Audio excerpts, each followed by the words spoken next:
watching Overdrive. Now, it's that time of the decade where the classic rivalry of the German sports sedans is back.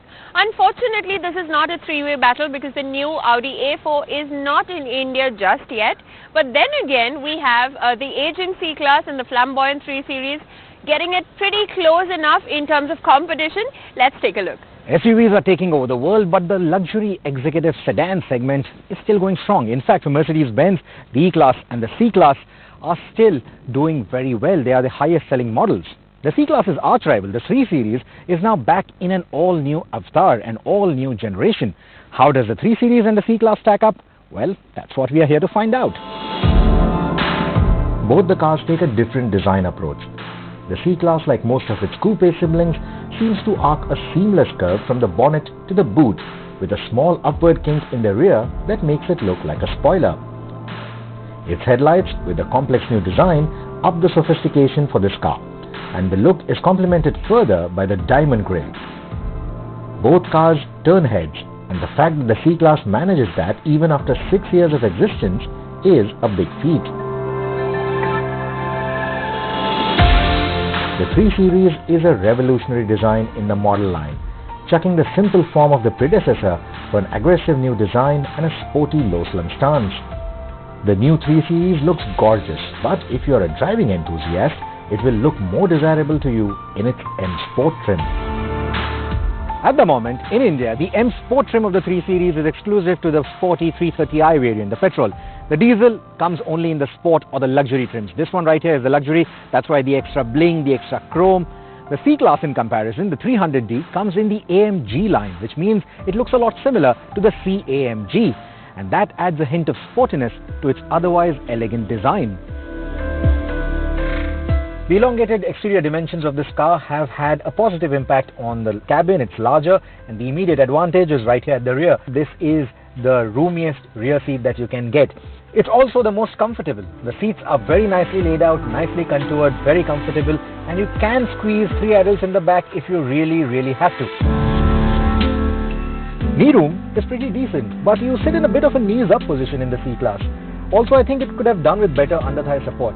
The contouring is quite good, but the angle of the backrest a little steeper for my liking, steeper compared to the 3 Series as well, so may not be comfortable for all.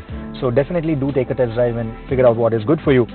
3 adults, not happening in here. You have this big tunnel right here, which is not going to make things very comfortable for the person sitting in the center. Though this car or the rear seat is not as roomy as that of the 3 Series, it certainly feels airier in here, and that is thanks to the panoramic sunroof. But both car makers confirm that these sedans aren't usually opted by those driven around, and therefore the driver's seat takes prominence in terms of the kit and the creature comforts.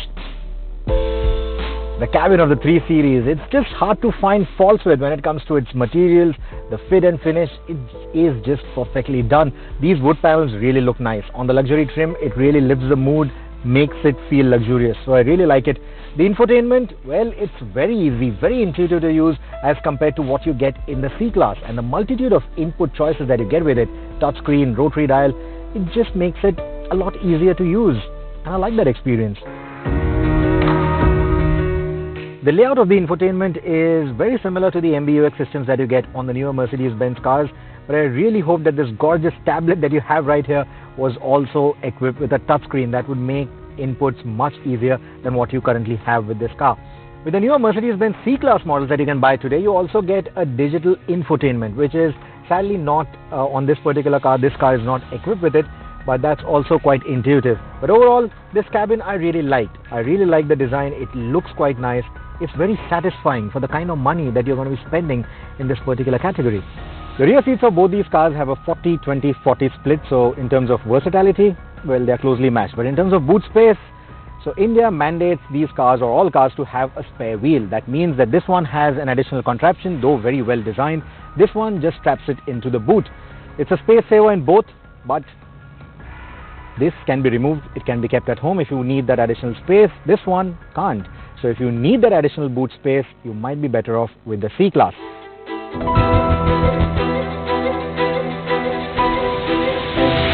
Getting a good driving posture is easy in both the cars, though it's a little bit better in the C-Class because the seats are electrically adjustable. They are in the 3 Series as well, but you don't get an adjustable lumbar support in this, which you do in the C-Class.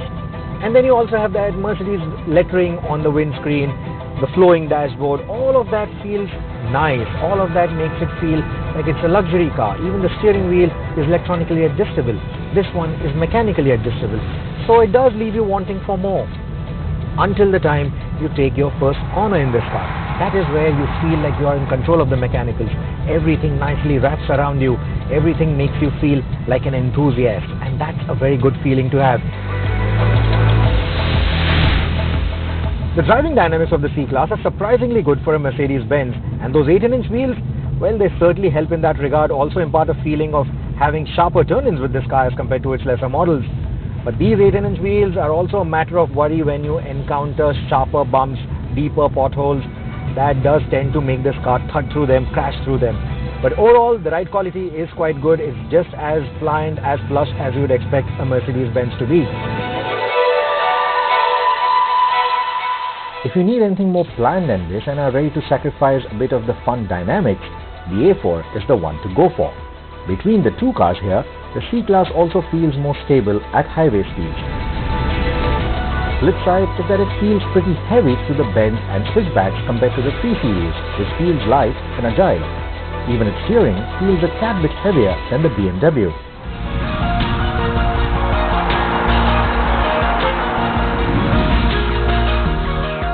The diesel 3 Series seems to be softly sprung as compared to the 330i that we drove recently, and yet I like the driving dynamics. They are very predictable, they are quite fun. In fact, I like the balance that it achieves between a pliant ride and those taut cornering dynamics. That balance, very frankly, is something new to the 3 Series. It wasn't this good earlier. It was always a driver's car, but in terms of the ride quality, well, it always suffered. This one doesn't, and that's what I really like about it. That balance is what I really like. The C-Class, well, it comes very close to this balance. In fact, it's got the better ride quality for sure, but it also comes very close in terms of its handling dynamics, which is what I like. But when you start pushing the two cars harder, that is when the difference between their handling dynamics starts widening, starts getting evident. The C-Class starts becoming a little wallowy, it feels a bit skittish, especially over undulated surfaces, whereas this one feels a lot more in control. So much so that you come out of every corner feeling like a hero. So if you are a driving enthusiast, yet again, I'm saying the same thing, the 3 Series is the car to go for. The 4-cylinder diesel engine in the C300D, well, it's marginally lower on the displacement as compared to the 320D, but significantly higher on the power and torque outputs, and that shows in the way this thing sprints. Mercedes-Benz claims that it will go from 0 to 100 in 5.9 seconds. In these wet conditions in our test, the best that we could manage was a 6.4 seconds, with a noticeable wheel spin or a wheel slip happening when moving from the first gear to the second. The slip almost feels engineered though, and frankly it adds a bit of drama that sort of goes with the AMG inspired bodywork. In terms of the refinement, the engine in the C-Class is a tad bit noisier with its diesel clatter as compared to the one in the 320D. In fact, the 320D, the engine is quite muted. You need a reminder that it's a diesel and not a petrol. In fact, there is a reminder on the fuel gauge that says it's a diesel, and that's a good thing. The engine of the 320D, it may be low on power and torque, but in terms of feels, it is right up there. It has launch control, and whether or not you engage it, it is not difficult to get to the claimed 6.8 second 0 to 100 run. We've had multiple runs in this car while testing it, and most of them have been bang on. What I also like is this engine comes very close to that of the C-Class when it comes to in-gear acceleration. Of course, the outright acceleration, the in-gear acceleration is still not as quick as the C-Class.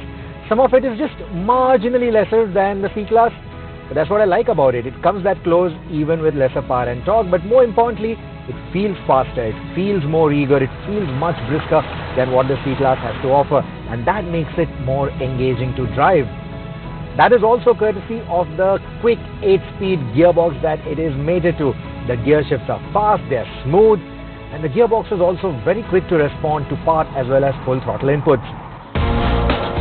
On the flip side, the engine in the C-Class runs more relaxed at highway speeds, and that shows its gains in the fuel economy.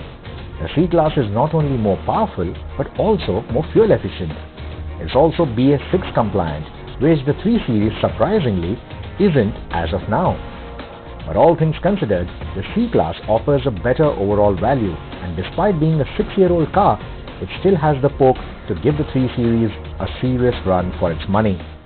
It's time now for us to check out our